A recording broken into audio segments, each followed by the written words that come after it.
ታሪኩ የሚጀምረው ጆን ሃርትሊ የተባለ ልዩ የኤፍቢአይ ወኪል በሮም ወደሚገኘው ታዋቂ ሙዚየም ሲደርስ ነው። ጆን በፈጣን አእምሮና በመረጋጋቱ የሚታወቅ ሰው ነው።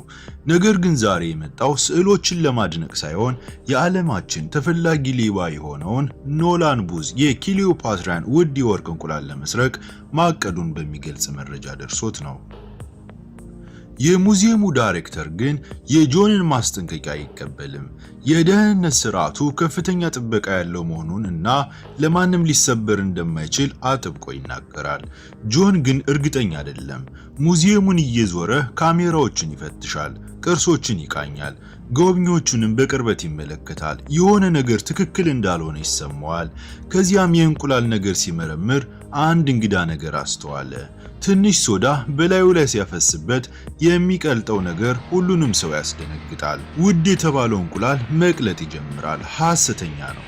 እውነተኛው ቀድሞውንም ተሰርቋል። በድንገት የሙዚየሙ ማስጠንቀቂያ ደወሎች ይጮሃሉ። ሰዎች ይደናገጣሉና ወደ ሁሉም አቅጣጫ መሮጥ ይጀምራሉ። በዚያን ጊዜ ጆን ያየዋል።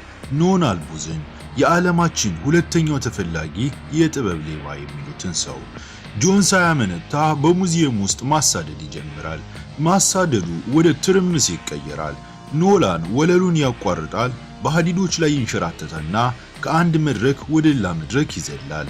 የፓርኩር ችሎታው አስገራሚ ነው። የጥበቃ ሰራተኞች ሊያግዱት ቢሞክሩም በጣም ፈጣንና ብልህ ነው። ጆን ግን ሊያመልጠው እንደማይገባ ቆርጦ ተከትሎት ይሄዳል። ለአጭር ጊዜ ጆን ሊያስገድደው ቢችልም ኖላን በሚያስደነግጥ ብልሃት ግራ አጋብቶት እንደገና አመለጠ። ጠባብ በሆነ ቧንቧ ውስጥ ዘሎ በመግባት ልክ እንደ ተፈጥሮ ተንሸራታችና የሮም ጎዳናዎች ውስጥ ጠፋ። ጆን በጥንታዊ ጥበብ ጎዳናዎች ውስጥ ሩጦ ተከተለው፣ ግን ሌባው ፈርጥጦ ጠፋ። ከ56 ሰዓታት በኋላ ኖላን ድሉን እያከበረ ነው። በቅንጦት አፓርተማው ውስጥ በአንድ እጁ ወይን እየጠጣ በሌላኛው ደግሞ የወርቅ እንቁላሉን ይዞ ዓለምን የራሱ አድርጎ ፈገግ ይላል። ግን ደስታው ብዙም ሳይቆይ በድንገት የክፍሉ በር ተከፈተ። ጆን እና የታጠቁ መኮንኖች ገቡ። አገኙት። ኖላን ደነገጠ። እንዴት በዚህ ፍጥነት ተከታተሉኝ? ጆን በእርጋታ እውነቱን ይነግረዋል። አንድ ሰው አጋልጦታል። እርሷም ቢሾፑ የምትባል የዓለማችን ቁጥር 1 ሌባና የኖላን ትልቁ ተቀናቃይ ነች።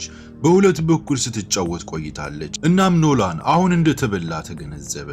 የተሰረቀው እንቁላል በሰላም ተመልሶ ለኢንተርፖል ተሰጠ። ነገር ግን ሁሉም ሰው ከመረጋጋቱ በፊት ያልተጠበቀ ነገር ተፈጠረ። እውነተኛዋ ቢሾፕ ሚስጥራዊ ወኪል መስላ በመግባት በእያንዳንዱ ሰው ፊት እውነተኛውን እንቁላል በሐሰተኛ ቀየረችው። ስላላስተዋሉት ጊዜው አልፏል። በማግስቱ የጆን ሕይወት ይበጠበጣል። ሌቦቹን በመርዳት ተከሰሰ። የስዊስ ባንክ ሂሳብ ውስጥ በስሙ $8 ሚሊዮን ተቀማጭ ሆኖ ተገኘ። የኔ አይደለም ብሎ ቢምልም ማንም አላመነው። ለዓመታት አገልግሎት የገነባው ስሙ ጠፋ። ተይዞ ወደ ሩሲያ ተራሮች ውስጥ ወደሚገኝ ቀዝቃዛ ከፍተኛ ጥበቃ እስር ቤት ተላከ። የባሰ ደግሞ የእስር ቤቱ ክፍል ጓደኛው ሌላ ማንም ሳይሆን ኖላን ቡዝ ነው። እስር ቤት ያስገባው ሰው። መጀመሪያ ላይ ሁለቱ ሰዎች እርስ በርሳቸው መግባባት አልቻሉም። ነገር ግን ብዙም ሳይቆይ አንድ የጋራ ነገር እንዳላቸው ተገነዘቡ። ቢሾፑ ሁሉንም አታልላቸዋለች። ኖላን ትልቁን ምስል ማስረዳት ጀመረ። የወርቅ እንቁላሎቹ ብርቅዬ ሀብቶች ብቻ አይደሉም። ሴት ልጁ ከማግባቷ በፊት ሶስቱንም እንቁላሎች ሊያቀርብ የሚችል ማንኛውንም ሰው አንድ ግብፃዊ ቢሊዮነር $300 ሚሊዮን ሽልማት ቃል ገብቷል። ሁለቱ ተገኝተዋል፣ ግን የሶስተኛው የት እንዳለ አሁንም ሚስጥር ነው። ለዚህ ነው ቢሾፑ ሁሉንም የከዳችው። ሶስቱንም ለራሷ ትፈልጋለች። ብዙ ሳይቆይ ሁለቱ ሰዎች የእስር ቤት አለቃን ለመገናኘት ተወሰዱ። ግን እዚያ ቆማ የጥበቃ ልብስ የለበሰችው ሌላ ማንም ሳትሆን ቢሾፑ ራሷ ነች። ፈገግ ብላ ስምምነት አቀረበችላቸው። እሷ አንድ እንቁላል አላት እና ሁለተኛውን ለመስረቅ አስባለች። ኖላን ሶስተኛውን እንዲያገኝ ከረዳት ከሽልማቱ 10% ትሰጠዋለች። ሎናን ፊቷ ላይ ሳቀባትና እምቢ አለ። ቢሾፕ ሳትደናገጥ ትከሻዋን ነቀነቀችና እየራቀች ስትሄድ አንድ ነገር ብቻ ተናገረች። ሁሌም ከእናንተ 2 እርምጃ ቀድማለሁ። ጆን ስምምነቱን ባለመቀበሉ በኖላን ላይ ተናደደ። ከዚህ የመውጣት እድልን አጣው ብሎ ጮኸ። ነገር ግን ብዙም ሳይቆይ ነፃነት ከፈለጉ አብረው መስራት እንዳለባቸው ተገነዘቡ። ጆን ስሙን ለማጥራትና ቢሾፕን ለመያዝ ይፈልጋል። ኖላን ደግሞ ለመበቀልና ምናልባትም $300 ሚሊዮን ሽልማቱን ለማግኘት ይፈልጋል። ስለዚህም ተባብረው ማምለጥ ማቀድ ጀመሩ። እቅዳቸው የሚጀምረው በእስር ቤት የመግቢያ አዳራሽ ውስጥ ነው። ሎናል በድንገት ተነስቶ ጆን የአንደርከቨር ኤፍቢአይ ወኪል መሆኑን ጮኸ። ሌሎች እስረኞች ራሳቸውን አዞሩና አንድ ግዙፍ እስረኛ ጆን ላይ በመነሳት ከባድ ውጊያ ጀመሩ። መላው አዳራሽ ወደ ትርምስ ውስጥ ገባ። ጠባቂዎች ለማስታገስ ሮጡ። ሁለቱንም ሰዎች ጎትተው አወጧቸው። ጆን ተናደደ። ኖላን ግን ፈገግ አለና በውጊያው ወቅት የሰረቀውን ነገር አሳየው። ከአንዱ ጠባቂ የሰረቀው የቁልፍ ካርድ። ጆን በመገረም ፈገግ አለ። እቅዱ እየሰራ ነው። በኋላ ለቀጣዩ እርምጃ ሲዘጋጁ ኖላን ስለ አባቱ ነገረው። ፍቅር ወይም ኩራት የማያውቅ ፖሊስ፣ ትኩረቱን ብቻ ነበር የፈለኩት ይላል ኖላን። ከሌባ የበለጠ የአንድ ፖሊስ ትኩረትን የሚስብ ምንድን ነው? ያቺ ቅጽበት የእርሱ መካከል አንድ እንግዳ የሆነ ትስስር ፈጠረች። እሱ ፍጹም ተቃራኒ ናቸው፣ ግን በሆነ መንገድ እርስ በርስ ይግባባሉ። ሳሙና፣ የጥርስ ሳሙና፣ ናይትሪክ አሲድ የመሳሰሉ ቁሳቁሶችን ሰብስበው የሚሰራ ቦምብ ፈጠሩ። ቦምቡ ሲፈነዳ እስር ቤቱ እንደገና ወደ ትርምስ ገባ። ጠባቂዎች ተሯሯጡ፣ ማስጠንቀቂያዎች ጮሁ እና ሁለቱ ሰዎች ወደ ማምለጫ ዋሻ የሚያደርሰውን ግድግዳ ላይ ያለውን ልቅ ድንጋይ ያገኙ። በጥይት ዝናብ ስር በበረዷማ ግድግዳዎች ላይ ወጡ። በአንድ ወቅት ኖላን ተንሸራቶ ከቀዝቃዛ ጠርሙስ ላይ ሊወድቅ ሲል ጆን ያዘው። አብረው ሄሊኮፕተር ወደሚጠበቅበት ጣቢያ ደረሱ። አቅራቢያው ያለ ጠባቂ የሩሲያ ሙዚቃ እያፋጨ ትኩረቱ ተከፋፍሏል። ጆን መትቶ አስወገደው። ኖላን ወደ ሄሊኮፕተሩ ዘለለ። ግን ከመነሳታቸው በፊት ጠባቂዎች በሮኬት አስወንጫፊዎች ታዩ። ሚሳኤል ተተኮሰ። ከራሳቸውም ያለውን ድልድይ ቢመታውም ጆን በሰዓቱ ወደ ሄሊኮፕተሩ በመውጣት ከጥቂት አደጋዎች ተረፈ። ኖላን የሄሊኮፕተሩን ሚኒገን በመጠቀም ተኩስ መለሰ። መንገዱን አጸዳና ወደ ሌሊት ሰማይ ነፃ ሆነው ሩቅ ቦታ ሆና ቢሾፕ ሁሉንም ነገር በትክክል ቀርጻ ትመለከታለች። ጆን እና ኖላን ማምለጣቸውን ለኢንተርፖል መልእክት ላከች እና ቀጣዩን እንቅስቃሴዋን እያቀደች ፈገግ አለች። ይህ በእንዲህ እንዳለ ሁለቱ ከሀገር የሸሹ ሰዎች ከኖላን የድሮ ጓደኛ ጋር ተገናኙ። እሱ የግል አውሮፕላን ሰጣቸው። የኖላን ምንጮች ሁለተኛውን እንቁላል አገኙት። የስፔን ውስጥ በታዋቂው የጦር መሳሪያ አከፋፋይ በጠንካራ ጥበቃ የሚደረግለት መሳሪያ ቤት ውስጥ ይገኛል። መጀመሪያ ቤቱ እንደ ምሽግ ነው። በደርዘን የሚቆጠሩ ጠባቂዎች፣ ወደ 100 የሚቆጠሩ የደህንነት ካሜራዎች ይጠብቁታል። እንቁላል ከግማሽ ሜትር ውፍረት ባለው ቲታኒየም ቮልት ውስጥ ተቀምጧል። ግን ኖላን እቅድ አለው። ስርዓቱን ለማታለል ዲፕ ፌክ ቪዲዮ እና ጥቂት ብልሃቶችን ይጠቀማል። በሌሊት የጦር መሳሪያ አከፋፋዩ በመኖሪያ ቤቱ ትልቅ ግብዣ አደረገ። ሁለቱም እንግዶች ክፍሎቻቸውን ሙሉ ሙዚቃ ያጫውታሉ እና ጆን ሀብታም እንግዳ ለብሶ ተቀላቀለ። ኖላን ደግሞ አስተናጋጅ መስሎ ነበረ። ከዚያም ጆን ቢሾፕን እንደገና አያት። ዘመናዊ በራስ መተማመን ያላት በክፍሉ ማዶ ፈገግ ብላ ወደ ጎን ሄደች። የጦር መሳሪያ አከፋፋዩ ንግግር ለማድረግ ወደ መድረክ ወጣ። ይህም ጆን ስልኩን ለመስረቅ የሚያስፈልገውን ትኩረት መከፋፈል ሰጠው። ከኢንተርፖል ወኪል ዳዝ ደግሞ በዝግታ ሁሉንም ነገር እየተመለከተች በግብዣው ላይ መሆኗን እንግዳቸው አላወቁም። ኖላን በድንገት ወይን በጆን ልብስ ላይ ያፈሰሰ። ይህ ወደ መታጠቢያ ቤት ለመሄድ ምክንያት ፈጠረ። ወደ ውስጥ ገብተው የአከፋፋዩን ስልክ ጠልፈው በመግባት የይለፍ ቃሉን ሰረቁ።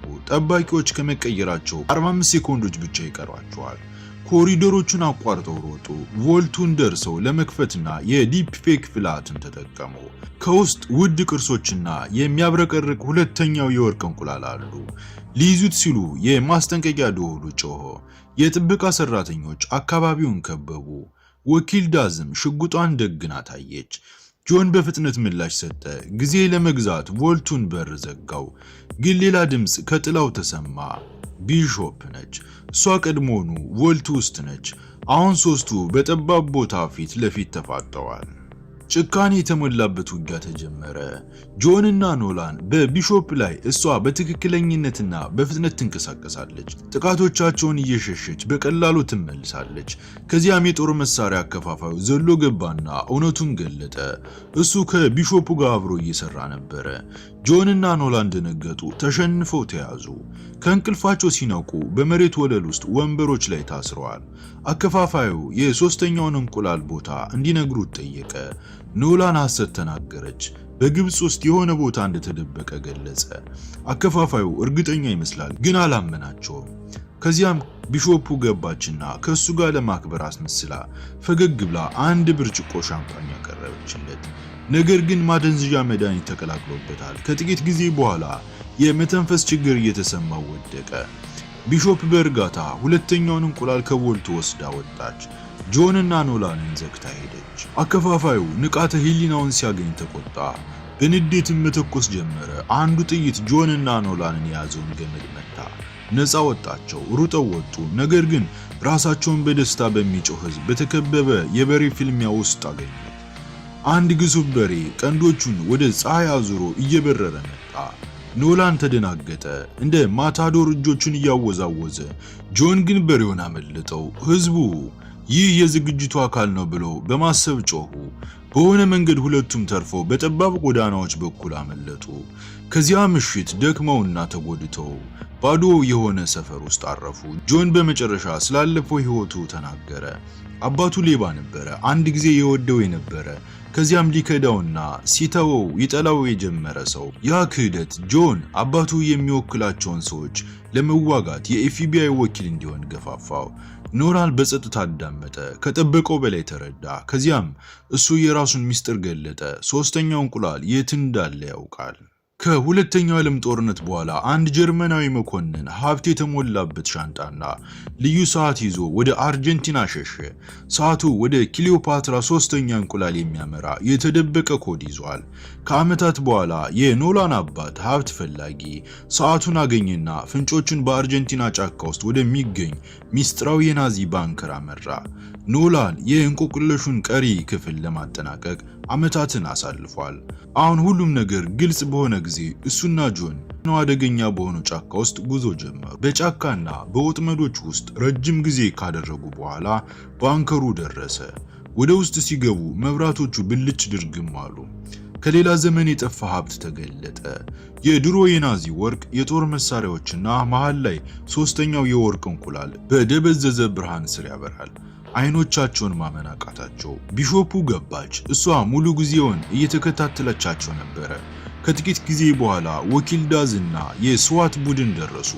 ጸጥታ የሰፈነበትን ባንከር ወደ ጦር ሜዳ ቀየሩት። ጥይቶች ተተኮሱ፣ ብረቶች ተናዱ እና ትርምስ ተፈጠረ።